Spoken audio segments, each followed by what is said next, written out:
ए Bimbisara, B Ajatashatru, सी उदयन और D नागदाशक। तो इसका जो करेक्ट आंसर जो होगा वो ऑप्शन नंबर डी हो जाएगा, यानी कि मगध साम्राज्य का अंतिम हर्यक जो शासक था वो नागदशक था, तो इसलिए इसका correct answer option number D हो जाएगा। अगले प्रश्न पे चलते हैं।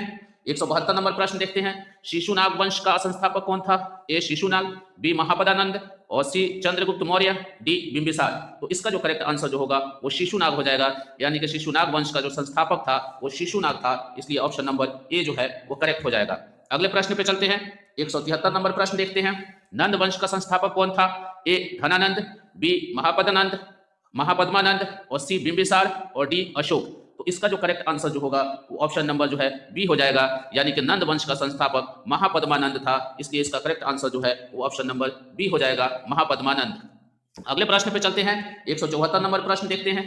सिकंदर के आक्रमण के समय मगध का शासक कौन था?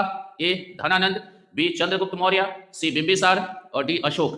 तो इसका जो करेक्ट आंसर जो होगा वो ऑप्शन नंबर जो है वो ए हो जाएगा, यानी कि सिकंदर के आक्रमण के समय मगध का जो शासक था वो धनानंद था, इसलिए ऑप्शन नंबर ए जो है वो करेक्ट होगा, धनानंद।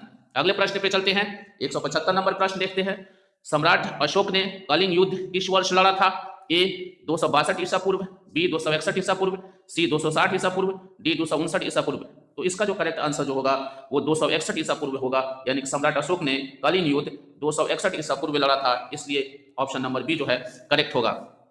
तो फ्रेंड्स, इस वीडियो को अंत तक जरूर देखें ताकि संपूर्ण जानकारी आपको मिल सके। देखते हैं 176 नंबर प्रश्न।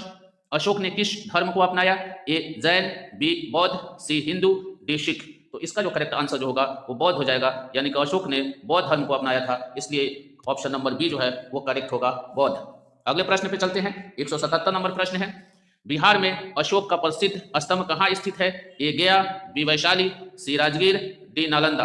तो इसका जो करेक्ट आंसर जो होगा वो वैशाली हो जाएगा, यानी कि बिहार में अशोक का प्रसिद्ध स्तंभ जो है वैशाली में स्थित है, इसलिए ऑप्शन नंबर बी जो है वो करेक्ट होगा, वैशाली। अगले प्रश्न पे चलते हैं। 178 नंबर प्रश्न देखते हैं। गुप्त वंश का संस्थापक कौन था?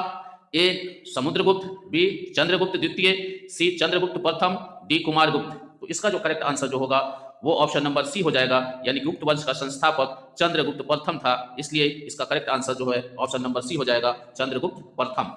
अगले प्रश्न पे चलते हैं। जो 179 नंबर प्रश्न देखते हैं। मगध साम्राज्य के प्रसिद्ध शासक बिंबिसार का शासनकाल कौन सा था? ए 540 से 493 ईसा पूर्व, बी 518 से 490 ईसा पूर्व, सी 500 से 460 ईसा पूर्व, डी 450 से 410 ईसा पूर्व।